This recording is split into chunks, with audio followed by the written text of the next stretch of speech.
Hello नमस्कार सत श्री अकाल आदाब। कैसे हैं सभी लोग। मैं हूं आपका दोस्त कुलदीप सिंह खोजदार और आप देख रहे हैं आपका अपना यूट्यूब चैनल पारस अकेडमी। दोस्तों, मैथमेटिक्स की सीरीज़ में रेशियो प्रपोर्शन एक वीडियो मैं आपको अपलोड कर चुका हूं, जिसमें हमने कुछ बेसिक कॉन्सेप्ट्स के रिगार्डिंग बातचीत की।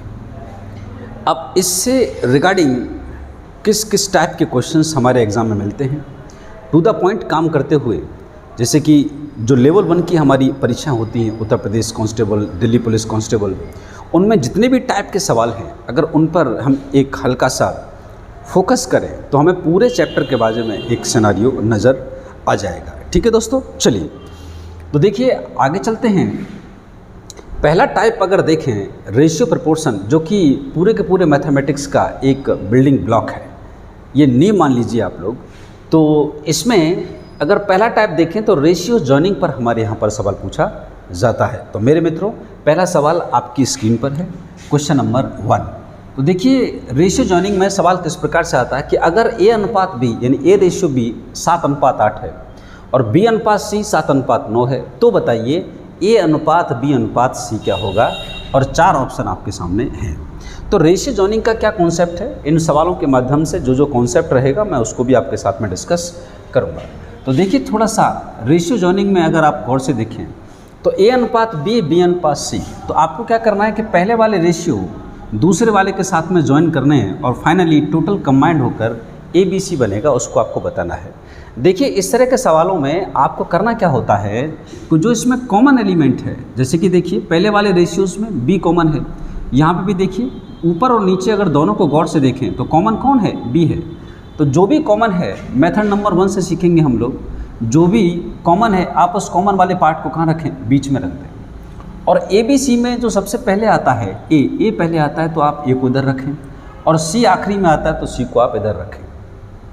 A अनुपात B, तो देखो A का वैल्यू और B का वैल्यू कितना है, 7:8। इसके बाद में फिर से बोला गया है B अनुपात C, तो B का वैल्यू कितना है, 7। तो B का वैल्यू ऑलरेडी 8 लिखा हुआ है, लेकिन आपने क्या करना है, B का वैल्यू फिर से 7 दिया है, तो देखो दूसरा वैल्यू जो रखेंगे आप इसके जस्ट नीचे रखेंगे, और यहाँ पर 7 के साथ जो कुछ आ रहा है उसे आप सामने लिखेंगे। यहाँ 7 है तो वहाँ पर क्या लिखेंगे आप, 9 लिखेंगे। ये आपको सारे के सारे पैटर्न्स में ऐसा करना है। जो कॉमन वाला पार्ट है उसको आप बीच में ले लेंगे, यहाँ पर बीच में, ठीक है, मिड में लेंगे, और जो सबसे पहले आता है उसको यहाँ, और सबसे आखिरी में आता है उसको सबसे आखिरी में। तो इस प्रकार का आपको अरेंजमेंट बना लेना है। एक बात का याद रखिएगा, जब कभी भी इस प्रकार से जॉइनिंग रेशियोज की बात होती है तो हमेशा उसमें इस प्रकार से एक सीढ़ी नुमा स्ट्रक्चर मिलता है, एक सीढ़ी नुमा स्ट्रक्चर मिलता है। अगर ऐसा स्ट्रक्चर मिला आपको, इस प्रकार से सीढ़ी नुमा स्ट्रक्चर अगर आपको मिलता है, तो यकीन मानिए कि आपके जो रेशियोज आएंगे वो बिल्कुल ठीक आएंगे। आगे हम ऐसा सवाल भी लेंगे जहाँ पर आप अटकेंगे थोड़ा सा, ठीक है। तो देखिए सवाल को सॉल्व कैसे करते हैं, अगर बेसिक तरीके से देखें तो इस पूरे स्ट्रक्चर में हमारे पास में 2 स्पेस जो हैं, 2 जगह खाली रहेंगे। कौन कौन सी जगह, एक ये जगह, एक ये जगह। तो याद रखना इस खाली जगह को भरने का काम हमेशा कौन करेगा, पड़ोसी करेगा। अब इसका पड़ोसी कौन है, इधर तो कोई पड़ोसी नहीं है, इधर कौन पड़ोसी है, इधर पड़ोसी कौन है, 8।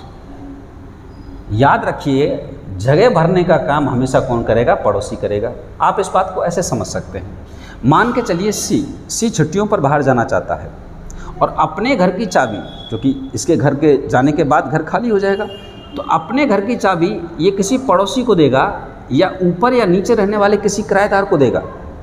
याद रखना कभी भी अपने घर की चाबी किसी किराएदार को नहीं देनी, ऊपर या नीचे नहीं देनी है, वरना आप जाएंगे घूमने और किराएदार पूरा का पूरा सामान क्या कर देगा, शिफ्ट। समझ रहे हैं आप। तो इसीलिए चोरी हो जाएगी आपके मकान में, तो हमेशा आप अपने घर की चाबी किसको देंगे, पड़ोसी को देंगे। जब तक आपका पड़ोसी मिल ना जाए, जब तक आप उसे सर्च करते रहिए, ये पड़ोसी ये, अगर ये भी गायब हो जाए तो फिर ये मिलेगा। आपने देनी चाबी पड़ोसी को है, यानी खाली जगह कौन भरेगा, पड़ोसी। तो यहाँ पर C का इधर तो कोई पड़ोसी नहीं है, तो इधर पड़ोसी कौन है, 8, तो आपने इसे किससे भर दिया, 8 से भर दिया। और यहाँ पड़ोसी कौन है, यहाँ पड़ोसी कौन है, 7, तो 7 से भर दिया। अभी आपने क्या करना है, इनका करना है मल्टीप्लाई। और देखिए कोशिश करो कि यहाँ पर आप देखिए तीनों में कोई संख्या कॉमन है क्या, जो कि हम काट पीट कर सकते हैं। तीनों में किसी प्रकार की कोई संख्या कॉमन नहीं है। आप लास्ट में जाके कैंसिल आउट करते हैं, एक स्टेप बढ़ाते हैं, वहाँ भी आप कॉमन लेते हैं और कॉमन लेकर काट पीट करते हैं। मेरे मित्रों आपको क्या करना है, यहीं पर देखना है कि तीनों में कोई संख्या कॉमन तो नहीं है जो आपस में कट जाएगी। जी बिल्कुल, ऐसा कुछ भी नहीं है जो आपस में कट जाए। तो फिर लास्ट में आपको क्या करना है, मल्टीप्लाई। यहाँ से 7 49, 8 7 56 और 8 नाम 72। तो मेरे दोस्तों आपका आंसर 49, 56 और 72, 49, 56, 72, 49, 56, 72 ऑप्शन नंबर क्या हो जाएगा आपका, बी आपका करेक्ट हो जाएगा। ठीक है, समझ में आई बातचीत किस प्रकार से हमने बनाया। ये था हमारा मेथड नंबर 1। अब थोड़ी सी मैं और चर्चा करता हूँ मेथड नंबर 2 की। मेथड नंबर 2 को हम देखते हैं। देखिए उसको भी आप सीख लीजिए, उसको किस प्रकार से हम लगाते हैं। एक लाइन में, सिंगल लाइन में हम आंसर निकाल सकते हैं, सॉल्यूशन। तो देखेंगे आप मेथड नंबर 2 को अगर गौर से देखें तो जैसे जैसे आपको रेशियो दिए है ना, वैसे वैसे आप लिख लो। यहाँ पर ए अनुपात बी लिखो और यहाँ पर अनुपात क्या लिखो, बी अनुपात सी लिखो। यहाँ लिखा हुआ है 7 अनुपात में 8 और यहाँ लिखा हुआ है 7 अनुपात में 9। आप ज़रा गौर से देखें, यहाँ बी को 8 कह के पुकारा है और यहाँ बी को 7 कह के पुकारा है, लेकिन बी तो एक ही होना चाहिए, या तो 8 होगा या फिर 7 होगा। तो यहाँ पर बी का वैल्यू अलग अलग है। तो ऐसे केस में दोस्तों क्या करते हैं, बी का वैल्यू हम सेम बनाते हैं। तो देखो ज़रा 8 का और 7 का यहाँ पर सेम बनाने का तरीका है कि कोई भी ऐसा ठीक है नंबर ले सकते हैं जो कॉमन हो। क्लियर, एलसीएम के थ्रू जान सकते हैं आप लोग। नहीं तो आप देखें यहाँ पे 8 7 56। कुल मिला के बात ये है कि अगर मैं इधर मल्टीप्लाई 8 का कर दूं और इधर मल्टीप्लाई अगर 7 का कर दूं तो देखिए ये हो जाएगा 8 7 56 और ये भी कितना हो जाएगा 8 7 56। तो बी का वैल्यू कितना हो गया, बी का वैल्यू 56 हुआ कि नहीं हुआ। जी बिल्कुल। रेशियोज़ में एक बात का ध्यान रखिएगा, जब आपने बी में मल्टीप्लाई किया 8 का तो आपको यहाँ पर बी के साथ में सी आया है और ए के साथ में बी आया है। तो अगर बी में 8 का गुणा किया है तो 8 का गुणा आपको यहाँ भी करना पड़ेगा, तो ये हो जाएगा 8 नाम 72। और यहाँ 7 का गुणा किया तो यहाँ भी 7 का गुणा करना पड़ेगा, तो 7 7 49। तो मेरे मित्रों आप देख पाएंगे यहाँ पर बी तो सेम है और ए और सी अलग अलग। तो ए बी सी का वैल्यू क्या हो जाएगा 49 56 72। तो 49 56 72। तो ये भी एक तरीका है, मेथड है आपके पास में क्वेश्चन को सॉल्व करने का। ठीक है, तो आप स्क्रीनशॉट ले सकते हैं। तो इस प्रकार से जॉइनिंग रेशियोज़ में याद रखिए ए बी बी सी करके कोई भी अगर वैल्यू देता है तो आपको घबराने की कोई ज़रूरत नहीं है। ठीक है मेरे मित्रों, चलिए आगे चलते हैं नेक्स्ट क्वेश्चन की ओर। चलिए दोस्तों चलते हैं दूसरे क्वेश्चन की ओर। क्वेश्चन नंबर 2 देखते हैं। एक सवाल और लिया है हमने यहीं पर जॉइनिंग रेशियोज़ पर। तो क्वेश्चन नंबर 2 क्या कहता है, ए बी बी सी और ए बी सी आपको बताना है। तो मैंने क्या बताया था कि जो कॉमन एलिमेंट है यहाँ भी बी है यहाँ भी बी है, तो आप इसे क्या करें बीच में ले लें, बीच में ले लें और यहाँ पर ए आ जाएगा, यहाँ पर सी आ जाएगा। तो ए बी सी हो गया। ये 8 है, ये 9 है, ये 12 है और ये क्या है आपके पास में 55 है। तो आप ज़रा गौर से देखें, आपको ये जगह भरनी है, ये जगह भरनी है। इससे 9 हो जाएगा और इससे क्या हो जाएगा, यहाँ पर 12 हो जाएगा। अब देखिए लोग क्या करते हैं कि 8 का 12 से गुणा करेंगे, फिर 12 का 9 से गुणा करेंगे, 9 का 55 से गुणा करेंगे और उसके बाद में फिर इसके क्या करेंगे, कैंसिल करेंगे। तो थोड़ा सा टाइम ज़्यादा लग जाएगा आपको। मैंने आपको क्या बताया, इस प्रकार के सवालों में आप ये देखिए क्या तीनों में कोई चीज़ कॉमन है। तो देखें आप यहाँ से 3 चौके 12, 3 तिया 9 और 3 तिया 9। अब मुझे बताइए क्या आप किसी संख्या से कर सकते हैं? जी बिल्कुल नहीं, किसी संख्या से नहीं कर सकते। तो अब इनका आप मल्टीप्लाई करें तो 8 चौके 32 और 12 तिया 36 और 3 पंजे 15 और 3 पंजे 15 और 1 16। तो 32 36 165, 32 36 165 ऑप्शन नंबर सी क्या हो जाएगा आपका ठीक आंसर हो जाएगा। तो याद रखिएगा आप पहले ही कैंसिल आउट कर लेंगे, बाद में कैंसिल आउट करेंगे तो थोड़ा सा कैलकुलेशन में आपका समय ज़्यादा लगेगा। ठीक है मेरे मित्रों, चलिए अब ये तो था हमारा मेथड नंबर 1। मेथड नंबर 2 की बात करते हैं हम लोग। दूसरा मेथड क्या कह रहा है, मेथड नंबर 2 की बात करते हैं। मेथड नंबर 2 हमने आपको बताया था कि एक लाइन में आप स्पीड से देखें तो यहाँ ए लिखेंगे, यहाँ बी लिखेंगे, यहाँ बी है, यहाँ सी है, ये 8 है, ये 9 है, ये 12 है और ये 55 है। तो मेरे मित्रों मैंने बताया था कि यहाँ भी 9 है, यहाँ भी 12 है, लेकिन बी का वैल्यू एक ही होना चाहिए, या तो 9 होगा या 12 होगा। तो 12 और 9 को तो अभी क्या करना है, आपने इसे बराबर बनाना है। तो आप इधर करेंगे 9 का मल्टीप्लाई, इधर करेंगे 12 का। तो देखो ये 12 नम्मा 108, 12 नम्मा 108, ये तो काफ़ी बड़ा हो जाएगा। हमने क्या बताया कि दोनों को बराबर करना है। तो 9 और 12 का आप एलसीएम ले लो। 9 और 12 का एलसीएम लेंगे तो कितना आ जाएगा आपका 36। आप जानते हैं। तो क्या ऐसे 36 बना सकते हैं? कितने का मल्टीप्लाई करना होगा? इधर 3 का मल्टीप्लाई करना होगा और इधर कितने का मल्टीप्लाई करना होगा?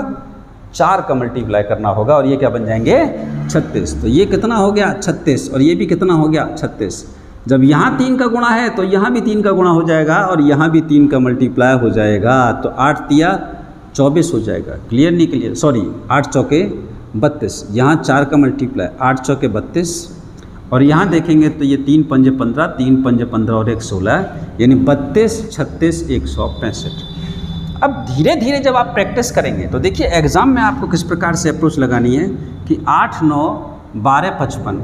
तो आप गौर से देखें यहाँ पर कि ये 36 है, तो इसको बनाऊंगा तो 12 तिया 36 हो जाएगा। तो 3 का गुणा इसमें करें तो 3 पंजे 15, 3 पंजे 15, 1 16, तो ये तो 36 होगा और इन दोनों की वैल्यू तो एक ही होगी 36। और इसको 4 का मल्टीप्लाई तो 4 8 32, तो 32, 36, 165। यानी आप सिंगल लाइन के अंदर बहुत ही स्पीड के साथ में इसका आंसर लेकर आ सकते हैं। यहाँ पर आपको कोई भी जगह भरने की आवश्यकता नहीं है। ये मल्टीप्लाई करके तो मैं आपको इनिशियल स्टेज में दिखा रहा हूँ, आप एग्ज़ाम के अंदर बहुत ही स्पीड के अंदर जा सकते हैं। तो आपकी यहाँ से स्पीड बढ़ेगी। ठीक है, ये दूसरा तरीका था मेथड नंबर 2। यहाँ से आपको और बहुत ज़्यादा स्पीड आपको देखने को मिल सकती है। अब देखिए एक तीसरा मेथड और बताता हूँ मैं आपको, ऑप्शन मेथड। ऑप्शन से हम कैसे जा सकते हैं कि जैसे कि यहाँ पे देखिए A/B कितना है? 8:9 है। तो मेरे मित्रों आप ज़रा इसमें देखें तो कौन सा ऑप्शन आपको 8:9 देता है? तो देखेंगे यहाँ से ये कटेंगे क्या? यहाँ से तो 4 8 32 और 4 नाम 36, 4 8 32, 4 नाम 36। ये तो दे नहीं रहा है यहाँ से 4 नाम 36, 4 8 32 और ये तो कट ही नहीं रहा है। तो ऑप्शन बी तो होगा नहीं। ये 9 8 दे रहा है मेरे मित्रों, तो ये मुझे होगा नहीं। या तो ऑप्शन ए होगा या ऑप्शन सी होगा। क्लियर नहीं क्लियर है? इसी प्रकार से अगर मैं आगे देखूं बी और सी देखूं तो 12 और 55 मिलना चाहिए। तो 12 और 55 मिलना चाहिए, तो इसमें कैंसिल आउट करूंगा। कैंसिल आउट करूंगा तो कितने से हो सकता है? 3 से करो तो इसे 3 एकम 3, 3 दूनी 6, 3 पंजे 15, 3 दूनी 3 पंजे 15, 3 दूनी 6। क्लियर नहीं क्लियर है? ये वाली चीज़ है। तो ये तो 52 आ रहा है, लेकिन यहाँ कैंसिल आउट करूँगा तो कितने से हो सकता है? ये कैंसिल आउट, यहाँ से 12 55 निकल कर 100 165। तो 3 एकम 3, 3 दूनी 6 और 3 पंजे 15 और 1 3 पंजे 15। तो 12 55 कहाँ से मिला? ऑप्शन ए से मिला। Hence according two options 32 36 165। कौन सा ऑप्शन ठीक होगा आपका? ए। तो ऑप्शन सी गलत हो जाएगा। तो ये एक ऑप्शन का तरीका भी होता है। ठीक है, आप इसको भी लगा सकते हैं। ये आप पर डिपेंड करता है कि आपकी प्रैक्टिस पे और उधर क्वेश्चन कैसा है। जब ऑप्शंस काफ़ी बड़े बड़े होते हैं तो उस जगह पर याद रखिएगा हम ऑप्शन विधि का भी तरीका अपनाते हैं। ठीक है मेरे दोस्तों, तो ये जॉइनिंग रेशियोज पे बातचीत थी। मैंने आपको बताया 2 क्वेश्चन करवाए, अभी और क्वेश्चन लेते हैं 1-2, जिससे कि आपका जॉइनिंग रेशियोज में किसी प्रकार का, अभी यहाँ ए बी है, बी सी है, आगे सी डी हो सकता है, डी हो सकता है, ई एफ हो सकता है, कितना भी हो सकता है, कोई फ़र्क नहीं पड़ने वाला है। जो यहाँ प्रोसेस है उसी प्रोसेस को हम फॉलो करेंगे। लेकिन आपका लेवल 1 की परीक्षा है तो मेरे दोस्तों उसी को ध्यान में रखते हुए मैं आपको बता रहा हूँ कि यहाँ पर आपको ज़्यादा बहुत बड़े लेवल के सवालों को सॉल्व नहीं करना है, क्योंकि आप यूपी पुलिस कांस्टेबल या फिर छोटे लेवल की परीक्षा को देखेंगे तो उनके लेवल में इसी प्रकार के सवाल पूछे जाते हैं। ठीक है, टू द पॉइंट पढ़िए आप लोग। मैंने आपको इससे पहले की वीडियोज़ में बताया है कि आपको टू द पॉइंट अपने सिलेबस को देखते हुए, आपका एग्ज़ाम का लेवल को देखते हुए पढ़ना होता है, स्मार्ट स्टडी करनी होती है। ठीक है, एग्ज़ाम निकालना एक कला है, स्किल है, इसको आपको सीखना होगा।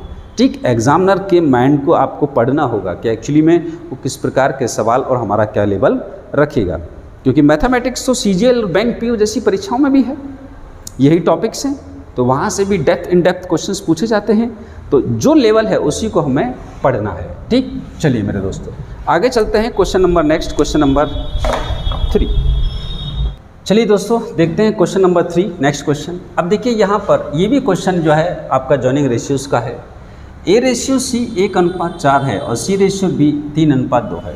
तो देखिए लोग जनरली इसको, मैंने तो आपको बताया कि जो मिडिल टर्म होता है, जो कॉमन टर्म होता है, जो कॉमन टर्म, यहाँ भी C कॉमन है, यहाँ भी C कॉमन है, तो आप इसे बीच में रखिए। लेकिन ज़्यादातर बच्चे इसको ऐसे नहीं पढ़ते। वो क्या करते हैं कि यहाँ पर टर्म्स आ रहे हैं A, B, C, तो वो इसको किस प्रकार से रखेंगे? यहाँ रखेंगे A, यहाँ रखेंगे B, यहाँ रखेंगे C। तो ए और सी का वैल्यू देखेंगे तो ए का वैल्यू कितना है 1 और यहाँ पर सी का वैल्यू कितना है 4 और सी का दोबारा से अगर सी को देखें यहाँ से सी बराबर कितना है 3 दिया हुआ है और बी बराबर कितना दिया हुआ है 2 दिया हुआ है और आप मेरे दोस्तों अगर देखेंगे तो 2 खाली स्पेस हमारे पास है। अब मुझे बताइए इसका पड़ोसी कौन है, इसका पड़ोसी कौन है? इसका पड़ोसी आप 4 लेंगे कि इसका पड़ोसी 1 लेंगे? तो पहली बात तो आप यहाँ पर पड़ोसी ही डिसाइड नहीं कर पाएंगे और दूसरी बात जो मैंने आपको बताई थी कि हमेशा रेशियो के अंदर एक प्रकार का सीढ़ीनुमा स्ट्रक्चर हमें प्राप्त होना चाहिए। क्या ये सीढ़ीनुमा स्ट्रक्चर है? जी बिल्कुल नहीं है, इसीलिए आप इसमें रेशियोज नहीं निकाल पाएंगे। तो दोस्तों मैंने आपको एक लाइन में बिल्कुल सीधा सीधा समझाया है कि आपने क्या करना है कि जो कॉमन टर्म है आप कभी गलती नहीं करेंगे, जो दोनों में कॉमन टर्म है आप उसको बीच में रखिए। देखिए आप सी कॉमन टर्म है तो सी को बीच में रखो, अब ए पहले आएगा और फिर बी रह जाएगा तो बी बाद में हो जाएगा। अब देखो ए से सी 1 से 4 और सी से बी कितना हो जाएगा 3 से 2। और अगर आप ज़रा गौर से देखेंगे तो एक सीढ़ीनुमा स्ट्रक्चर हमारा बन चुका है, बिल्कुल बन चुका है। अगर ये स्ट्रक्चर आ चुका है तो आप देखेंगे कि हमारे रेशियोज़ बिल्कुल ठीक आ जाएंगे। और मेरे मित्रों देखिए यहाँ पर और यहाँ पर ये 2 जगह खाली हैं, तो इसको कौन भरेगा? इसको भरेगा कौन? 4 और इसको कौन भरेगा? इसको भरेगा 3। अब आप मुझे बताइए क्या इनमें सभी में कोई कॉमन है? जी बिल्कुल नहीं, कोई कॉमन नहीं है। तो आप मल्टीप्लाई कर दीजिए तो ये हो जाएगा 3 और ये 4 3 12 और ये हो जाएगा 4 दूनी 8। अब मेरे मित्रों होता क्या है कि 3 12 8 जैसे ही ऑप्शन में देखेंगे तो 3 12 8 ऑप्शन नंबर ए क्या है मेरा? ठीक है, लेकिन ये आंसर मेरा गलत हो गया। एक्चुअली में आप बहुत जल्दीबाजी में होते हैं और आप ये नहीं देखते कि क्वेश्चन में पूछा क्या है। क्वेश्चन में आपसे जो आपके रेशियोज आए, ये रेशियो आए हैं A ratio C ratio B, पर आपसे क्वेश्चन में पूछा गया है A ratio B ratio C. तो यहाँ पर A ratio B ratio C क्या बनेगा? A ratio B ratio C, A अनुपात बी अनुपात सी। तो ए का वैल्यू 3 है, बी का वैल्यू 8 है और सी का वैल्यू क्या है? 12। 3 8 12। तो मेरे मित्रों सही आंसर क्या होगा? सही आंसर होगा आपका बी। समझ रहे हैं आप? इस क्वेश्चन से मैंने क्या समझाने का प्रयास किया आपको? पहली बात तो कि इस प्रकार का पैटर्न भी आपको दिख सकता है कि जो आप गलती करेंगे तो उसमें आपको सीखना क्या है कि जो कॉमन टर्म है आप उसको बीच में रखिए। और दूसरी बात क्या है कि जल्दीबाजी मत कीजिएगा। यहाँ पर रेशियोज जो अलग दिख रहे हैं, यहाँ पर आपसे क्या पूछा है उसी के हिसाब से आपको रेशियोज को क्या करना है? फिट करना है, ठीक है? अदरवाइज आप गलती कर बैठेंगे, ठीक है? यकीन मानिए मेरा अनुभव है ऑफलाइन में पढ़ाते पढ़ाते भी, और इस प्रकार से पता है कि बच्चे यहाँ पर गलती करते हैं। अक्सर मैं भी जब एग्ज़ाम देता था तो गलती कर देता था, ठीक है? चलिए, तो ये आपका जॉइनिंग रेशियोज के बारे में थोड़ी सी बातचीत थी। चलें नेक्स्ट क्वेश्चन की ओर चलेंगे।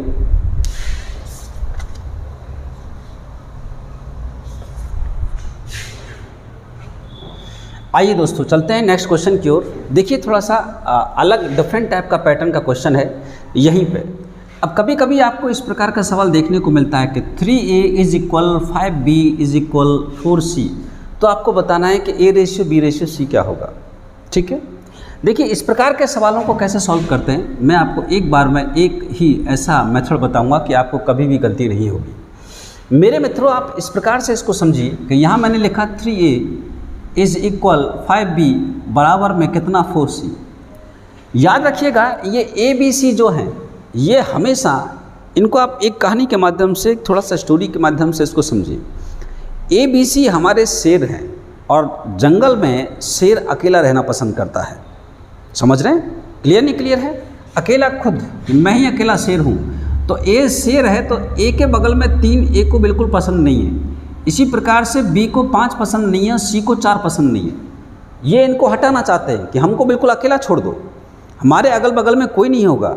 तो मेरे दोस्तों 3 को काटना है, 5 को काटना है, 4 को काटना है। तो हम क्या ढूंढेंगे? कोई ऐसी संख्या ढूंढेंगे कि 3 5 4 इन तीनों संख्याओं को काट दे, एक ही संख्या तीनों को काट दे। तो याद रखिए यानी हमें कोई कॉमन टर्म ढूंढना पड़ेगा और कोई चीज़ कैंसिल आउट होती है, किससे होती है? हमेशा उसके मल्टीपल से होती है, उसके गुणज से होती है। तो याद रखिएगा यहाँ पर कोई भी कॉमन टर्म जो है, तो जो कॉमन टर्म होगा कॉमन मल्टीपल होगा और कोशिश करनी है छोटे से छोटा, यानी लीस्ट। कहने का मतलब मैं क्या कहना चाहता हूँ कि हमें एलसीएम निकालना होगा। किसका एलसीएम निकालना होगा? हमें एलसीएम निकालना होगा 3 का, 5 का, 4 का। तो आप देखेंगे 3 पंजे 15, 15 चौके 60। तो इनका एलसीएम कितना आ गया? 60। तो आप जो ए बी सी के बगल में है ना, आप इनका एलसीएम निकाल लीजिए। और मेरे मित्रों यहाँ पे लिखा आपने 3a बराबर में 5b बराबर में 4c। मेरे मित्रों जो भी आपका एलसीएम आया है आप क्या कर दें, उससे डिवाइड कर दें। यहाँ पर 60 लिखें, यहाँ पर 60 लिखें, इससे डिवाइड कर दें। और इससे इसको काटिए तो कितना होगा? 20। इससे इसको काटिए तो कितना होगा? 12 पंजे 60। इससे इसको काटिए तो कितना हो जाएगा? 15 चौके 60। ऊपर a लिखा है तो नीचे क्या बटे में 20 है। ऊपर b लिखा है तो नीचे क्या है? 12 है। और ऊपर c लिखा है तो नीचे क्या है? 15 है। मेरे मित्रों अब देखो a b c तीनों का तीनों क्या आ चुके हैं? अलग अलग और अकेले अकेले। ए बी सी के पास में अब कोई तो नहीं है।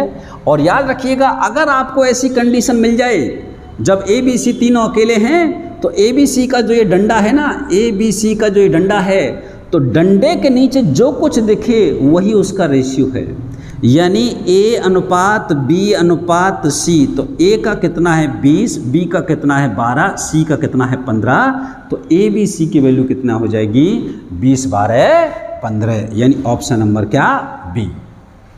समझ रहे हैं आप? इस वाली लाइन को आप जरूर ध्यान रखिएगा। पहली बात तो ए बी सी हमारे क्या हैं? शेर हैं। ये अकेले रहेंगे तो इनको काटने के लिए कोई कॉमन टर्म ढूंढिए, यानी एलसीएम ढूंढिए। एलसीएम का आपको भाग कर देना है। ए बी सी जब अकेले हो जाए तो इनके डंडे के नीचे जो कुछ दिख जाए वही क्या हो जाएगा? आपका आंसर हो जाएगा। ठीक है मेरे दोस्तों, मैं आशा करता हूँ आपको समझ में आ रहा होगा। सारे टाइप्स को, जितने भी परीक्षा में आपके टाइप्स आते हैं, मैं सारे टाइप्स को कवर करा दूंगा। ठीक है, इसी के साथ तो बहुत सारी प्रैक्टिस भी हमारी हो जाएगी। ठीक है मेरे मित्रों, कोई टाइप हम छोड़ेंगे नहीं। तो इस प्रकार का सवाल भी आपकी परीक्षा में बन सकता है, तो ये मैंने आपको करा दिया। चलिए चलते हैं अगले सवाल की ओर। ठीक, चलते हैं आगे। क्वेश्चन नंबर 5 देखते हैं हम लोग। अब इस प्रकार का पैटर्न का और सवाल आपको मिल सकता है। ये पिछले वाले क्वेश्चन से थोड़ा सा अलग पैटर्न है। अब इसमें क्या करना है? इसमें भी हमें ए बी सी बताना है। तो आपने क्या करना है कि 2/3। तो देखो ए किसके साथ है? ए 2 के साथ है। ठीक है, ए जो है ऊपर वाले के साथ है। और यहाँ पे लिखा आपने, ये लिखा हुआ है आपका कितना? 3। और ऊपर वाला क्या है? b अपॉन में क्या? 5। और इज इक्वल 4c अपॉन में क्या आ जाएगा? 5। मेरे मित्रों जैसा कि मैंने आपको बताया, जहाँ कहीं भी ए बी सी आपको दिखे तो ए बी सी शेर है और शेर जंगल में अकेला रहता है। तो ए बी सी बिल्कुल पसंद नहीं करेगा किसको? 2 को, 3 को, 4 को। तो आपने क्या करना है? एलसीएम लेना है। किसका? 2, 3, 4। तो 2 तिया 6, 6 चौका 24। 24 से पहले भी कोई है क्या? 12। जी बिल्कुल। तो इनका जो एलसीएम मिलेगा, एलसीएम कितना हो जाएगा? एलसीएम बराबर हो जाएगा 12। किस किस का एलसीएम लेना है हमें? 2 का, 3 का, 4 का। क्यों लेना है? क्योंकि हटाएंगे किसको? 2 को, 3 को और 4 को। और जो एलसीएम आया है उससे नीचे क्या कर दो? भाग कर दो। तो नीचे भाग करोगे तो देखो नीचे भाग कर दो भाई साहब। नीचे भाग करोगे तो भाग में जाएगा 12 और भाई गुणा किसके साथ हो जाएगा? 5 के साथ। ऊपर वाले के साथ तो भाग में है। अब आप ऐसे कैंसिल आउट करें तो देखो 2 एकम 2, 2 छक्की 12, 3 एकम 3, 3 चौके 12, 4 एकम 4, 4 तिये 12। तो अगर आप ऊपर गौर से देखें तो ए नीचे क्या हो जाएगा? 3 छिंगे 18। और बी ऊपर देखें तो क्या हो रहा है? ये 5 चौके 20। और सी 5 तिया कितना हो जाएगा? 15। तो मेरे मित्रों मैंने आपको बताया था कि अगर ए बी सी आपको अकेले दिख जाएं, क्लियर नहीं क्लियर है? ए बी सी आपको अकेले दिख जाएं तो ऐसे केस में आपको क्या करना है? जो नीचे लिख रहा होगा वही आपका आंसर होगा। तो ए अनुपात बी अनुपात सी का जो आंसर होगा 18 अनुपात 20 अनुपात 15। तो कोई भी आंसर में नहीं है क्या? 18 अनुपात 20 अनुपात 15 तो कोई भी ऑप्शन में नहीं है। 18 अनुपात 20 अनुपात 15। जी बिल्कुल, इसका आंसर जो होगा, ऑप्शंस हमने गलत लिखे हैं। तो इसमें 18 अनुपात 20 अनुपात 15 हमारा ऑप्शन आंसर होगा। 18 अनुपात 20 अनुपात क्या हो जाएगा? 15। यही क्या हो जाएगा हमारा ऑप्शन। ठीक है, तो ऑप्शन नंबर सी क्या होगा हमारा? ठीक होगा। ठीक, चलिए आगे चलते हैं नेक्स्ट क्वेश्चन की ओर। नेक्स्ट क्वेश्चन देखेंगे।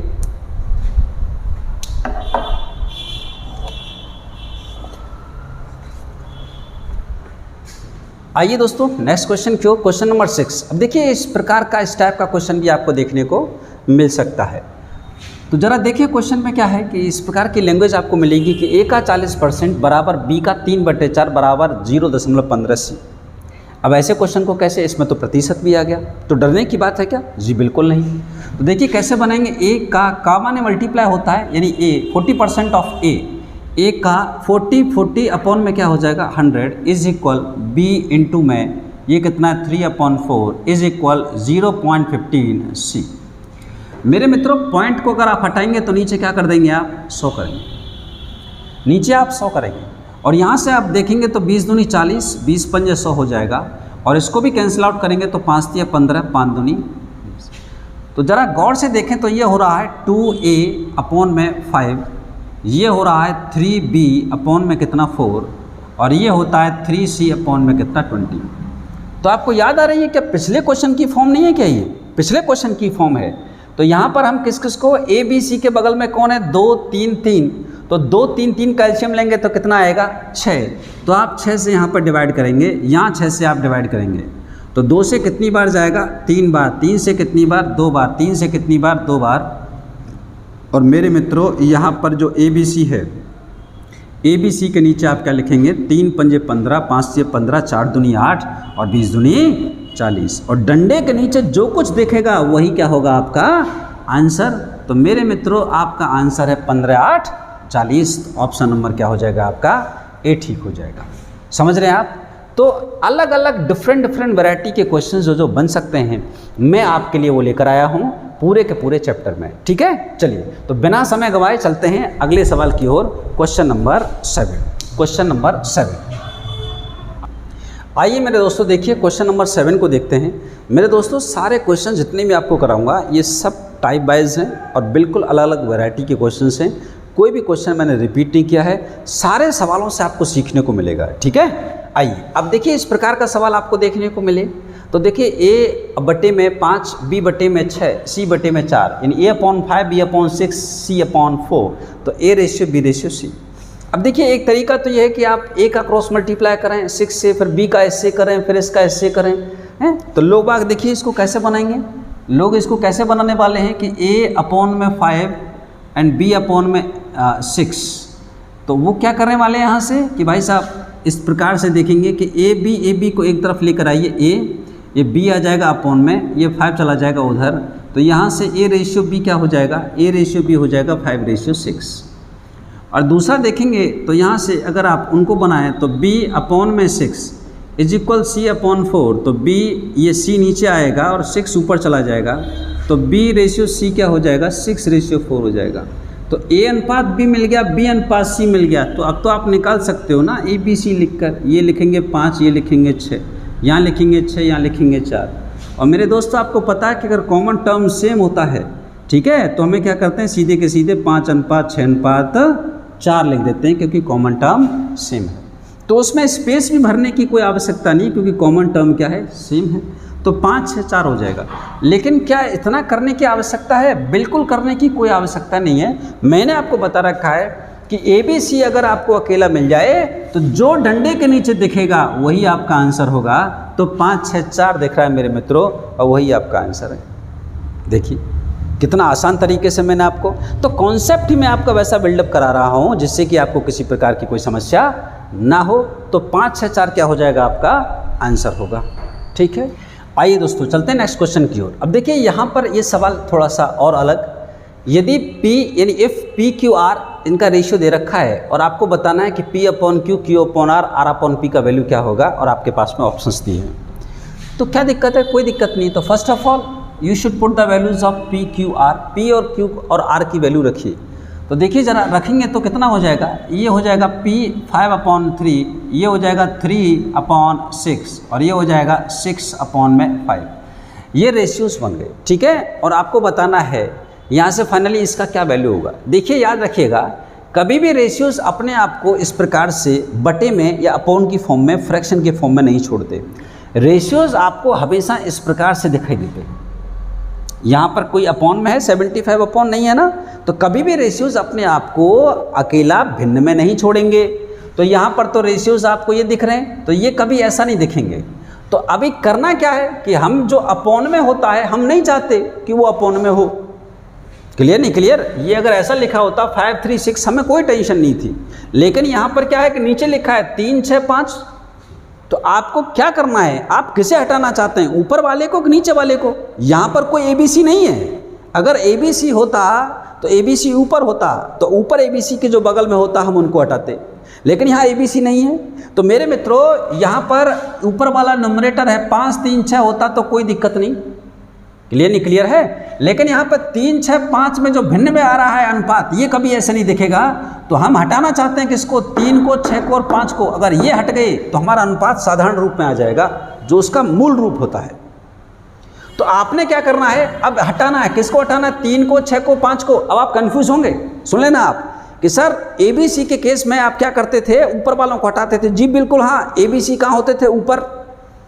तो ABC के साथ में जो होते थे उनको हटाते थे। लेकिन यहाँ पर क्या होगा, यहाँ पर मुझे भैया 5 3 6 ABC कहीं नहीं है, यहाँ पर 5 3 6 होता तो कोई दिक्कत नहीं, क्योंकि अनुपात कभी अपने आप को बट्टे की फॉर्म में, अपॉन की फॉर्म में नहीं रखते हैं। तो आपने 3 को 6 को 5 को हटाना है।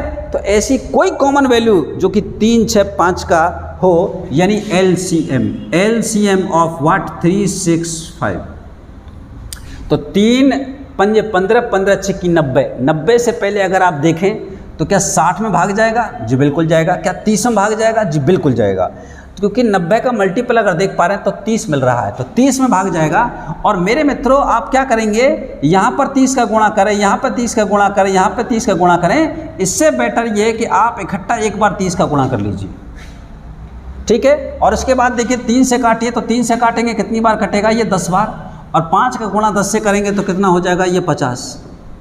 और 6 से फिर इसको काटेंगे तो 6 पंजे 30, और 5 का गुणा इससे करेंगे तो कितना हो जाएगा, 5 तिया 15। और यहाँ पर आप 5 से काटेंगे इसको तो 5 6 30, और 6 से काटेंगे इसको कितना हो जाएगा, 6 चंगा 36। तो मेरे दोस्तों आप देख पाएंगे अब यहाँ पर अपॉन में कुछ नहीं है, यानी अनुपात अपने मूल रूप में आ चुका है। और आंसर क्या है, 50 15 36। ऑप्शन नंबर ए बिल्कुल ठीक होगा। हर टाइप के सवाल में कुछ ना कुछ मैं आपको सिखाने की कोशिश कर रहा हूं।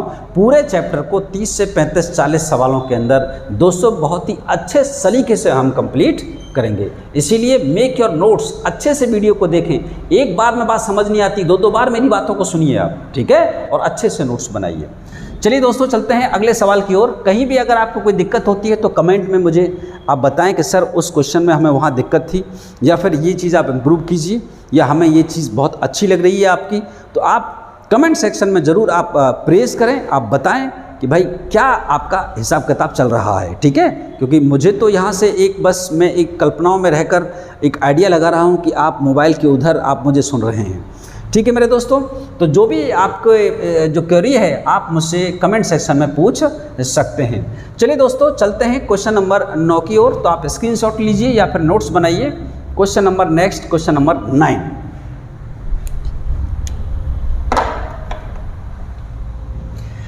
आइए दोस्तों देखते हैं सवाल को। A अनुपात B बराबर 2 अनुपात 3 है और B अनुपात C बराबर 3 अनुपात 5 है, और आपको बताना है A अनुपात C। यानी मेरे दोस्तों इस बार कंबाइन तो करना है, लेकिन हमें A अनुपात B अनुपात C के फॉर्म में कंबाइन नहीं करना है, समझ रहे हैं। रेशियोज को ज्वाइन तो करना है, लेकिन किस हिसाब से करना है, हमें यहाँ पर फर्स्ट वाले रेशियो का लास्ट वाले रेशियो के साथ में कनेक्शन बताना है A to C। अब देखो इसको निकालने का क्या तरीका होगा कि भाई हम ऐसे भी लिख सकते हैं, A B कॉमन है, C यहाँ पे लिखेंगे 2, यहाँ लिखेंगे 3, यहाँ लिखा हमने 3, यहाँ लिखा 5, और हम जानते हैं कि भाई कॉमन टर्म है 3, तो सीधा का सीधा कितना हो जाएगा, ABC हो जाएगा 2 3 5, जिसमें A कितना है 2 और C कितना है 5। तो हमारा फाइनल आंसर क्या हो जाएगा, A अनुपात C बराबर क्या, 2 अनुपात 5। तो यहाँ पर तो दोस्तों क्या है कि कंबाइनिंग करने पर यहाँ पर जो कॉमन एलिमेंट है वो सेम है, तो हमने बहुत इजीली और स्पीड के साथ में बता दिया। लेकिन मेरे मित्रों याद रखिएगा इस जगह पर जब कभी भी आपको फर्स्ट एलिमेंट और लास्ट एलिमेंट, यानी यहाँ तो A B B C है, अगर A B B C C D D E ऐसे करके आपसे दे रखा हो और आपसे A का कनेक्शन E से पूछा हो, A रेशियो E निकालिए, यानी फर्स्ट का लास्ट वाले से कनेक्शन पूछा हो, तो मेरे दोस्तों अगर आप इसको देखेंगे तो इस टाइप को हम लोग बोलते हैं कंपाउंड रेशियो, इसको बोलते हैं हम लोग कंपाउंड रेशियो, ठीक है मेरे मित्रों। हिंदी में इसको मिश्रित अनुपात या जटिल अनुपात के नाम से जाना जाता है। मिश्रित अनुपात या जटिल अनुपात के नाम से जाना जाता है। तो देखिए इसका बेसिक कॉन्सेप्ट क्या है। तो आप थोड़ा सा स्पीड में बनाने के लिए हम क्या करेंगे कि A अनुपात B दे रखा है और हमारे पास कॉमा यहाँ B अनुपात C दे रखा है, इस प्रकार से दिया है। तो आपने क्या करना है, आपने फर्स्ट और लास्ट का कनेक्शन के लिए पहले वाले का मल्टीप्लाई करना है और दूसरे वाले का मल्टीप्लाई करना है। ठीक है, ये आपको पैटर्न लगाना है यहाँ से। तो ये देखिए A इंटू बी करेंगे और आप ये अनुपात में B इंटू सी करेंगे। और दोस्तों यहाँ पर आप मल्टीप्लाई मत करना इनका। देखिए यहाँ से B क्या हो जाएगा, कैंसिल आउट हो जाएगा। तो जो भी रेशियो बनेगा वो किसका रेशियो बनेगा, A अनुपात C का रेशियो आ जाएगा। समझ रहे हैं, this is your basic concept. अब आते हैं ज़रा यहाँ पर इस सवाल को इसी प्रकार से बनाने की कोशिश करते हैं। आप इसे नोट कर लीजिए। ठीक है, चलिए दोस्तों किस प्रकार से बनाएंगे। ये सवाल अगर हमारे पास लिखा हुआ है कि A अनुपात B यानी 2 अनुपात 3 और ये क्या है 3 अनुपात 5 है, तो हम क्या करेंगे, पहले वाले का मल्टीप्लाई कर देंगे, इसके पहला, इसका पहला और इसका दूसरा और इसका दूसरा। तो ये कितना हो जाएगा 2 इंटू में 3 अनुपात के अंदर मेरे दोस्तों 3 इंटू में कितना 5। तो 3 से 3 कैंसिल आउट हो जाएगा, यहाँ बचेगा 2, यहाँ बचेगा 5। क्लियर नहीं क्लियर है। तो मेरे मित्रों ये क्या हो जाएगा 2 अनुपात 5। तो आप देख पाएंगे सारे के सारे ऑप्शन हमारे गलत हैं, यानी ऑप्शन ई क्या हो जाएगा, नन, इनमें से कोई नहीं, इनमें से कोई नहीं। तो इसका सही आंसर क्या होगा भाई साहब 2 अनुपात 5, क्योंकि हमसे 2 ही एलिमेंट का पूछा है। तो 2 3 5 ये कहाँ से हो सकता है। ठीक है, तो हम 2 अनुपात 5 हमारा क्या हो जाएगा, करेक्ट आंसर हो जाएगा। ठीक है मेरे मित्रों, आगे चलें अगले सवाल की ओर। Next question number 10। आइए दोस्तों चलते हैं नेक्स्ट क्वेश्चन की ओर। देखिए A/B 4/4/5, B/C 6/7 और A/C क्या होगा। मेरे दोस्तों अगर आप गौर से देखेंगे तो पहले हम इसे बेसिक से बनाते हैं। आपको पता लगेगा कि जो पहला तरीका था बेसिक और जो हमने दूसरा तरीका सीखा है, दूसरा मेथड, उससे मतलब क्या बेनिफिट हुआ हमें। ठीक है, उसके बारे में ज़रूर पता लगेगा। तो आप नॉर्मली अगर आप ऐसे लिखें ABC, तो ABC A अनुपात B 4 अनुपात 5, B अनुपात C 6 अनुपात 7। और मेरे मित्रों यहाँ पर खाली जगह, यहाँ कौन भरेगा 5, यहाँ कौन भरेगा 6, कोई एक से कटेगा, जी नहीं कटेगा। तो 4 6 का 24 और ये कितना हो जाएगा 5 6 का 30 और 5 7 35। और A और C के बीच में बताना है तो क्या अनुपात हो जाएगा 24 अनुपात 35। हमने सारा क्वेश्चन किया, हमने यहाँ पर A और C का निकालना था, लेकिन उसकी जगह पर हमने किसका भी निकाल दिया, B का निकाल दिया, जो कि हमें इस प्रकार से कोई ज़रूरत नहीं है। ठीक है, आप ऐसे कर सकते हैं अगर भूल जाएं, लेकिन अगर आप कंपाउंड रेशियो की फॉर्म को अगर याद रखते हैं कि आपसे फर्स्ट एलिमेंट और लास्ट एलिमेंट के बीच में रिलेशन पूछा है, तो ऐसे केस में आपने क्या करना है कि 4 अनुपात 5, 6 अनुपात 7, आपने क्या करना, पहले वाले का मल्टीप्लाई और दूसरे वाले का। तो 4 6 के 24 और 5 7 35। आप देख पाएंगे दोस्तों डायरेक्टली आप सीधा का सीधा आप देखते हुए आंसर कर सकते हैं कि 4 6 के 24 और 5 7 35। क्लियर है। तो होगा क्या, धीरे धीरे आप देख पा रहे होंगे कि हमारे यहाँ से क्या होगा। आइए दोस्तों देखते हैं नेक्स्ट क्वेश्चन। आप ज़रा इस क्वेश्चन को गौर से देखिए। आप यहाँ से आपको पता लगेगा जो हमने मेथड सीखा है उस मेथड का यूज़ क्या है। अगर आप गौर से देखें, आप एक बिल्कुल बेसिक तरीका लगाते तो आप यहाँ A लिखते, यहाँ B लिखते, यहाँ C लिखते, यहाँ क्या लिखते, D लिखते। और A और B का रेशियो कितना है 25/16 और B और C का रेशियो कितना है 36 कितना 1:5 और यहाँ पर 64 और कितना लिखेंगे आप 27। और अगर आप जगह भरने वाली बात करें तो एक जगह ये खाली है, ये जगह खाली है, ये भी खाली, ये भी खाली, ये भी खाली, ये भी खाली। तो यहाँ पर कौन आएगा पड़ोसी 16, इसका पड़ोसी 16, इसका 1:5, इसका 64, इसका 64 और इसका कितना 36।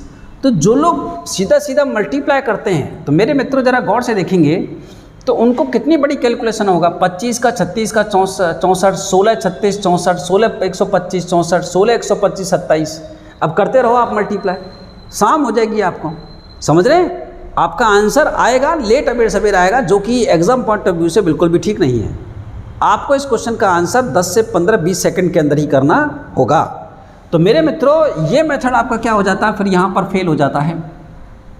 क्लियर नहीं क्लियर है। तो इसके लिए क्या करना पड़ेगा, अगर आपको ये क्वेश्चन आता है तो इसके लिए आपको कंपाउंड रेशियो का जो कॉन्सेप्ट है उसके बारे में नॉलेज होना चाहिए। ठीक है, और जो लोग यहाँ से कैंसिल आउट भी करेंगे तो कितना कैंसिल आउट करेंगे आप, 16 कम 16, 16 16 16, 16 चौके 64। अब बताइए, अब तो कोई कैंसिल आउट ही नहीं हो रहा, तो भी आपकी कैलकुलेशन बहुत ज़्यादा बड़ी हो जाएगी।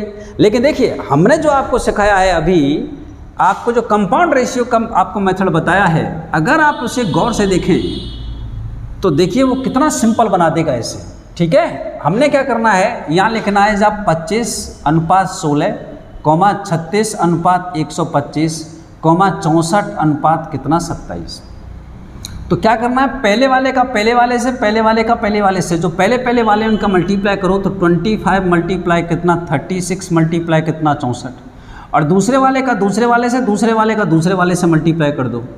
अनुपात में 16 इंटू में 125 इंटू में कितना हो जाएगा 27। अब जरा गौर से देखिए आप लोग, इसका मल्टीप्लाई नहीं करना पूरा फिर आप कैंसिल आउट करने लग जाए, नहीं। मैथमेटिक्स को सीखे, थोड़ा सा कॉम्पिटिटिव अप्रोच लगाइए। आप यहाँ से सीधा कैंसिल आउट करें, 25 से कम 25, 25 पंजे 125, 16 कम 16, 16 चौके 64, 9 चौके 36 और 9 तिया 27। यहाँ पे 4 चौके 16 हो जाएगा और यहाँ 5 तिया 15। मेरे दोस्तों आप जरा गौर से देखिए, आपका कौन सा ऑप्शन हो जाएगा, ऑप्शन नंबर बी। मुझे बताइए, जब आपने यहाँ पर कंपाउंड रेशियो, जटिल अनुपात, मिश्रित अनुपात, इसका कॉन्सेप्ट लगाया तो इस क्वेश्चन में आपको कितना समय लगा, 15 सेकंड। 15 सेकंड में क्या हो गया, आपका आंसर मिल गया। तो दोस्तों ये कंपाउंड रेशियो का कॉन्सेप्ट था जो कि जॉइनिंग रेशियो में काम आता है, ये मैंने आज आपको बताया है। ठीक, तो मैंने बोला आपको सारे टाइप्स अच्छे सवालों के साथ में आसान से लेकर टफ सवाल की ओर हम जाएंगे, सभी सवालों को ठीक हम क्लियर करेंगे। चलिए आज की क्लास का क्वेश्चन नंबर 12 देखते हैं मेरे मित्रों। आइए देखते हैं क्वेश्चन नंबर 12। क्वेश्चन नंबर 12 है 0.45 अनुपात 1 समानुपात 3:8। मेरे भाई लोगों,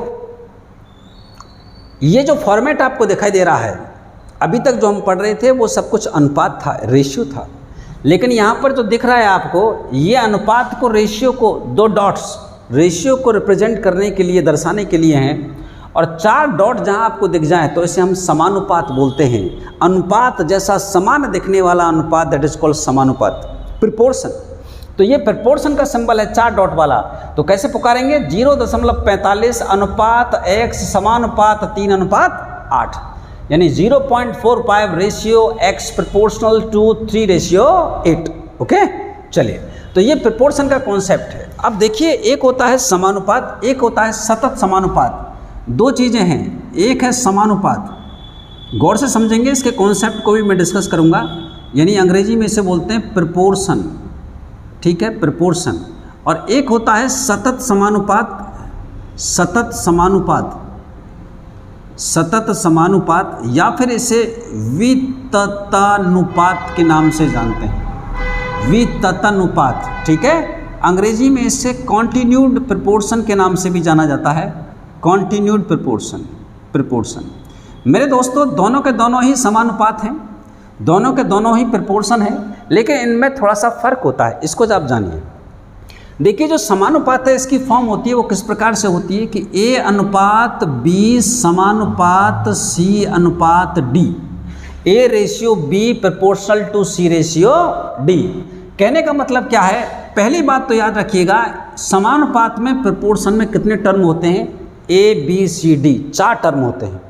क्लियर नहीं क्लियर है, कितने टर्म होते हैं, 4 टर्म होते हैं, पहला डिफरेंस। और यहाँ पर सतत कॉन्टिन्यूस का क्या मतलब है कि A अनुपात B, लेकिन B के बाद C नहीं गए, जहाँ पर छोड़ा था उसी से कंटिन्यू किया, B अनुपात कितना C। तो ये भाई साहब सतत समानुपात या विततानुपात या कंटिन्यूड प्रोपोर्शन की फॉर्म है। तो what is the difference between the proportion and the continued proportion, ये मैंने आपको बताया। यहाँ पर कितने टर्म होते हैं, 4 टर्म होते हैं, यहाँ पर कितने टर्म होते हैं, 3 टर्म होते हैं। ठीक है, गौर से समझना है आपको। अब देखिए, यहाँ पर क्या करता है कि 3 टर्म देकर आपसे कोई और टर्म पूछे तो समझ जाइएगा उसमें क्या लग रहा है, समानुपात। लेकिन यहाँ पर अगर कोई 2 टर्म देकर तीसरा टर्म पूछ ले तो समझ जाना उसमें क्या लग रहा है, सतत समानुपात यानी वितत अनुपात। ठीक है मेरे दोस्तों, चलिए तो अभी सवाल को देखेंगे। तो ये सवाल किस पर है, ये सवाल आप लोगों का किस पर है, ये सवाल लोगों का आपका, इसमें 1 2 3 4 चारों टर्म अलग अलग हैं। तो ये समानुपात का सवाल है, ठीक है। तो इसको आप थोड़ा नोट कर लें, इसके बाद हम चलते हैं और जो जो क्वेश्चन आएगा उसके रिगार्डिंग जो भी कॉन्सेप्ट है मैं उसको आपके साथ डिस्कस करूँगा। देखिए, तो इसमें समानुपात वाले केस में करते क्या है कि A अनुपात B समानुपात C अनुपात D। तो करते क्या है इसमें कि बाहर वाले का मल्टीप्लाई कर देते हैं और अंदर वाले का मल्टीप्लाई कर देते हैं। तो A इंटू में D हो जाएगा और इज इक्वल में B इंटू में क्या हो जाएगा, C हो जाएगा। ठीक है दोस्तों, अब यहाँ से किसी का भी वैल्यू निकाल सकते हैं। इसको हम first term, second term, third term, fourth term, Hindi में प्रथम समानुपात, द्वितीय समानुपात, तृतीय समानुपात, चतुर्थ समानुपात, इस प्रकार से बनाते हैं। तो अगर इसी फॉर्म को लिया जाए तो 0.45 अनुपात x समानुपात 3 अनुपात 8, यानी 0.5 ratio x proportion to 3 ratio 8। तो क्या करेंगे, बाहर वाले का मल्टीप्लाई कर दो, अंदर वाले का मल्टीप्लाई करो, तो कितना हो जाएगा 3x इज इक्वल 0.45 इंटू में कितना 8। 0.5 हटा देंगे तो कितना जीरो नीचे आ जाएगा, 2 जीरो नीचे आ जाएगा। अब 3 से कैंसिल आउट करेंगे, 3 से कितनी बार करेंगे 15 बार, और ये 4 से कितनी बार करेंगे 4 दूनी 8, 4 से कितनी बार 25 बार, ये 5 से कितनी बार 5 दिया 15 और ये 5 25, और आप देखेंगे ऊपर 3 दूनी 6 और नीचे है 5, तो 5 का पहाड़ा अगर देंगे तो कितनी बार 12 पंजे 60 यानी 1.2। तो x का वैल्यू कितना आ गया, x का वैल्यू 1.2 आ गया, यानी which option is correct, option number C correct. तो समझ पा रहे हैं, ये प्रोपोर्शन से रिगार्डिंग जो पहले टाइप का सवाल आता था, रेशियो में हमने पढ़ा, रेशियो तो पढ़ लिया, अब बारी है किसकी, प्रोपोर्शन की। ठीक है, तो प्रोपोर्शन में जो पहले टाइप का सवाल है विदाउट थ्योरी आपको इस प्रकार से दिया जाता है। ठीक है, मैं आशा करता हूं कि कोई दिक्कत नहीं रही होगी। अगर कोई भी दिक्कत आपको है तो आप मुझे,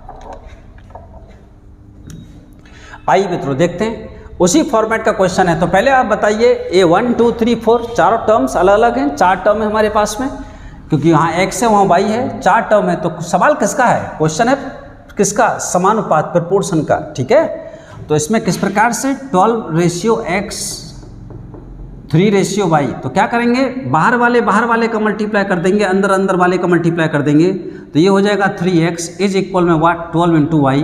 तो यहाँ से 3 एकम 3, 3 चौके 12, तो ये कितना हो जाएगा यहाँ से x, और y कहाँ जाएगा अपॉन में, और यहाँ कितना है 4, और ये 1 यहाँ है तो ये आ जाएगा नीचे, तो x अपॉन y। तो कहने का मतलब x ratio y is equal कितना हो जाएगा 4 रेशियो 1। तो which will be your correct answer, option number C.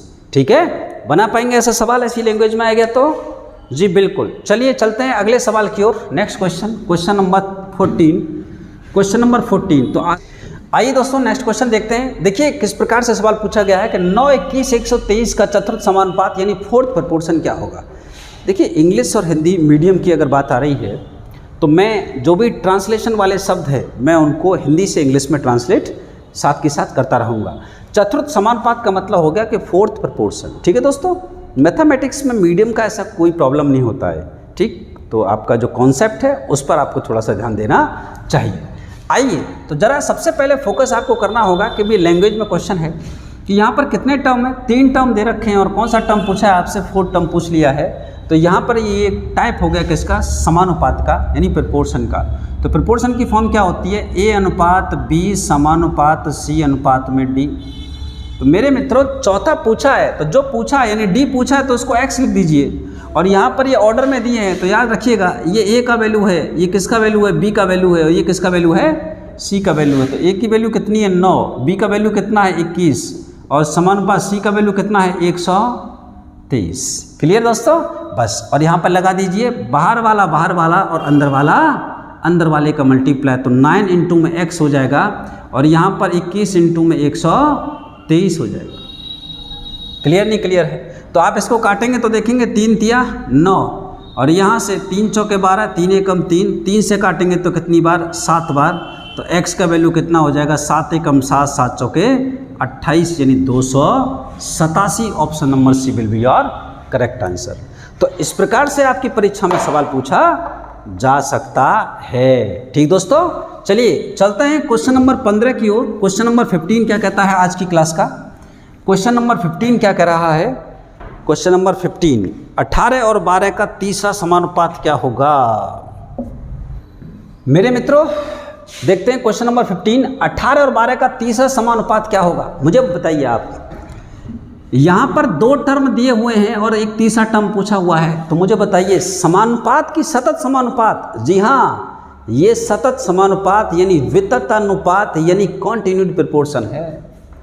ठीक है, और इसकी फॉर्म क्या होती है, इसकी फॉर्म होती है ए अनुपात बी, जिससे छोड़ा था उसी से कंटिन्यू किया बी अनुपात सी, और लगा दीजिए बाहर वाला बाहर वाला अंदर वाला अंदर वाला। तो आप ज़रा गौर से देखेंगे तो b इंटू में b इज इक्वल में क्या होता है a इंटू में c। मेरे मित्रों अगर देखेंगे तो b का स्क्वायर हो जाएगा, ये हो जाएगा ac, और यहाँ से अगर स्क्वायर हटाएंगे तो जो b है मेरे मित्रों ये हो जाएगा अंडर रूट ac। देखिए यहाँ पर इसको प्रथम समानुपात यानी फर्स्ट प्रोपोर्शन समानुपाती कहा जाता है, प्रथम समानुपाती, और इसको तृतीय समानुपाती कहा जाता है यानी थर्ड प्रोपोर्शन, तृतीय समानुपाती। मेरे मित्रों इनमें सबसे ज़्यादा इम्पोर्टेंट जो है वो सबसे ज़्यादा इम्पोर्टेंट है बी। याद रखिएगा इसको मध्यानुपाती कहा जाता है, द्वितीय नहीं मध्यानुपाती, और अंग्रेजी के अंदर इसको क्या बोला जाता है, मीन के नाम से जाना जाता है। तो देखिए या तो आप इस प्रकार से इसको समझ में रखें कि भाई बाहर वाले अंदर वाले का गुणा करें, लेकिन अगर परीक्षा में थोड़ा स्पीड अगर आप बनाना चाहते हैं तो आप केवल आप इसका फॉर्मूला याद कर लें, b बराबर अंडर रूट AC। अदरवाइज आपको किसी और का फॉर्मूला याद करने की जरूरत नहीं है कि a बराबर में b स्क्वायर बटे में c, ऐसा कुछ नहीं, केवल बाहर वाला अंदर वाला। ठीक है, और b बराबर मध्यानुपात निकालेंगे तो b बराबर क्या होता है AC। ठीक है, किसमें, अंडर रूट के अंदर। ठीक दोस्तों, तो ये है सतत समानुपात का कॉन्सेप्ट। अब चलते हैं सवाल की ओर, आप इसे नोट करेंगे और सवाल की ओर चलेंगे। तो सवाल क्या कहता है, सवाल को जरा गौर से देखिए। सवाल क्या कह रहा है आपका, क्वेश्चन ने कहा है 18 और 12 का तीसरा समानुपाती ज्ञात करो। तो हमने क्वेश्चन को पहचाना कि सर ये तो फॉर्म जो है ये तो सतत समानुपात की फॉर्म है, a अनुपात b समानुपात b अनुपात c। तीसरा आपसे पूछा है, तो तीसरा आपसे पूछा यानी c का वैल्यू x, तो बचे कौन, 2। तो इसमें जो 18 है मेरे दोस्तों ये पहले आ रहा है तो a, और 12 है, 12 क्या है आपका b। आप वैल्यू रख दीजिए, जहाँ पर a है वहाँ 18 रखो, जहाँ b दिखता है वहाँ 12 रखो। तो यहाँ पर आपने 12 रखा, और बाहर वाले का गुणा और अंदर वाले का गुणा कर दीजिए। तो 18 का गुणा आपको x में करना है और 12 का गुणा 12 में करना है।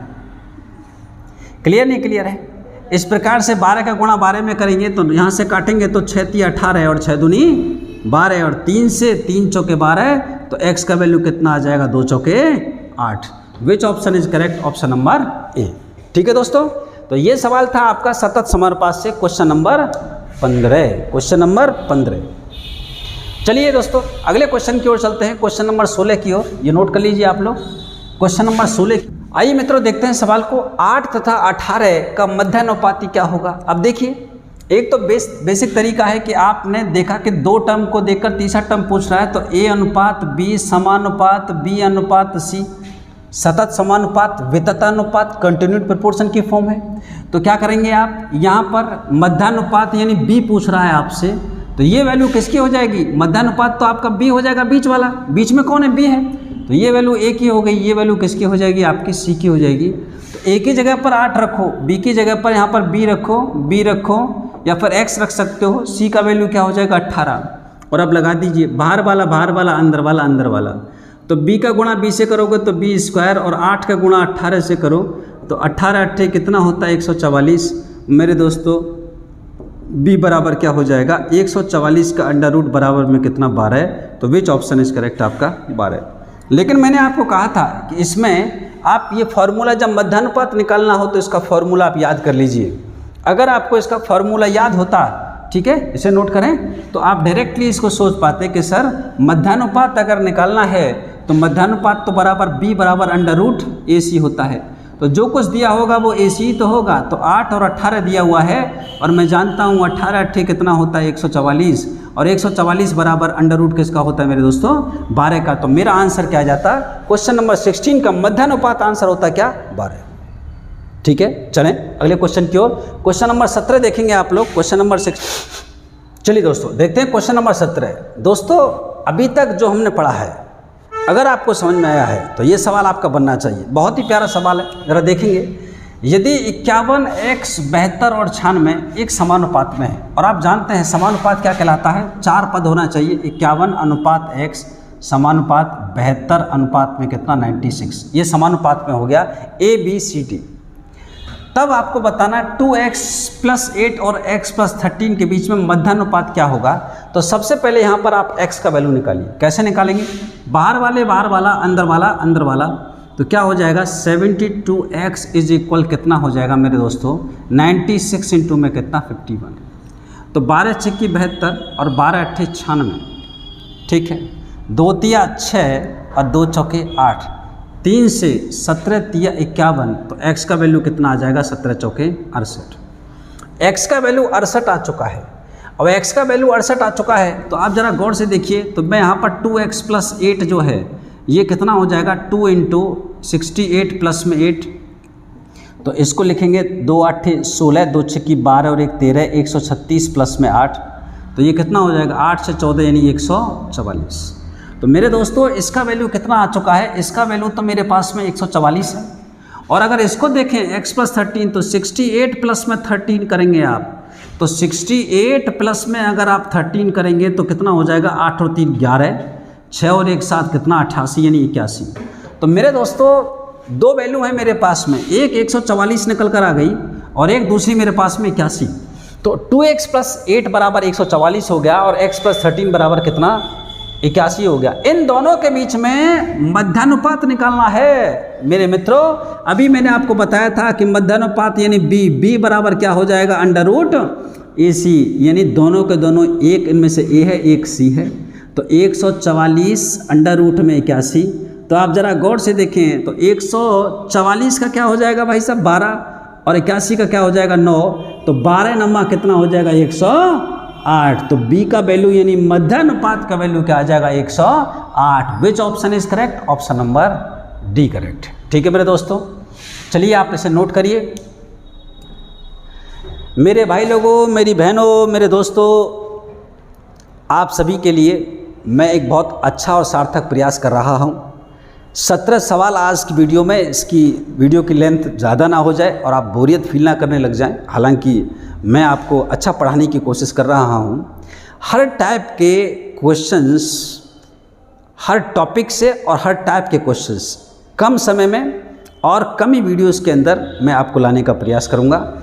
याद रखिएगा, आपकी परीक्षा में ज़्यादा समय बाकी नहीं रह गया। उत्तर प्रदेश कांस्टेबल की अगर बात करूं, उसी लेवल के सवाल आपके समक्ष हैं। आपको करना क्या है, आपको प्रॉपर तरीके से जो मैं आपको पढ़ा रहा हूं इनके नोट्स बनाइए। इन क्वेश्चंस के जितने भी टाइप्स हैं इनको बार बार क्या करें, रिवाइज करें। Mock test, practice test, model papers जो भी आप कहते हैं उनकी ज़्यादा से ज़्यादा क्या करें, अभ्यास करें। और इसके अलावा कितनी वैकेंसीज़ हैं, क्या मैथमेटिक्स की स्ट्रेटजी होनी चाहिए, अगले 4 महीने में पूरे मैथ्स को कैसे पढ़ना चाहिए, कैसे रीजनिंग को पढ़ना चाहिए, जीएस के लिए बेस्ट प्लानिंग क्या होगी, कौन से टॉपिक से ज़्यादा मार्क्स हैं, ठीक है। हर विषय से जो भी मेरे ओर से सार्थक प्रयास हो सकता है, मैं आपके लिए आपकी परीक्षा तक आपके साथ में जुड़ा रहूँगा। बस दोस्तों, मुझे क्या चाहिए, मुझे चाहिए आपसे सपोर्ट, हल्का सा मोटिवेशन। अगर आपको मेरी वीडियो अच्छी लगती है, और मैं अगर क्या मुझे पता है कि आपको वीडियो अच्छी लगती है, तो आप उससे क्या करेंगे, पहली बात तो लाइक करें और कमेंट सेक्शन में प्लीज़ आप मुझे ज़रूर बताएं कि आपको वीडियो कैसी अच्छी लगी कि नहीं लगी। ठीक है, आप स्किप ना किया करें, बहुत मेहनत लगती है वीडियो को बनाने में, ये आप जानते हैं। गर्मी का समय है, आप देख पा रहे होंगे यहाँ पर कोई पंखा कूलर कुछ भी नहीं है और मैं पसीने से तर हूँ, तो इसीलिए आपके लिए काफ़ी मेहनत लगती है। तो प्लीज़ आप इतना तो कर ही सकते हैं कि वीडियो को लाइक कर सकते हैं, जो भी आपके सगे संबंधी हैं उनके साथ में शेयर कर सकते हैं। तो दोस्तों, आशा करता हूँ आज का दिन आपका बहुत अच्छा रहा होगा और आगे भी अब रहेगा। ठीक है, तो आज के लिए इतना ही। नमस्कार, राम राम।